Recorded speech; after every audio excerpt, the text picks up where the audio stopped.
To je trenutno največja ribogojnica severnoafriškega čopovca oziroma afriškega soma v Sloveniji. Za gojenje afriškega soma so se odločili po nekem naključju, pripoveduje Mojca Colarič.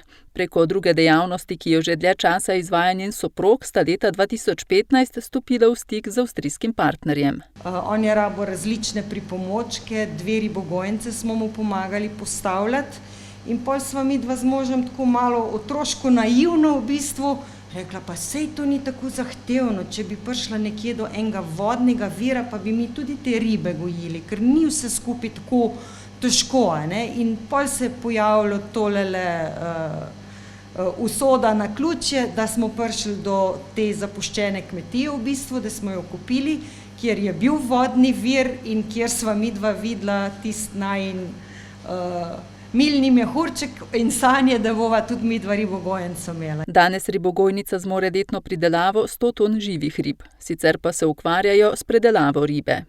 Ribo pripravljamo v obliki fileja, to je pač riba očiščena brez kože, brez ene koščice kosti, se pravi varna v smislu za vsako populacijo, tudi najmlajše, ni se treba bati. Poleg filejev so tu še ribji čevapčiči. To je pridelan izdelek, to je tudi zelo enostavno, vržemo na ponico, za 10 minut imamo kosilo, večerjo, karkoli že pripravljeno.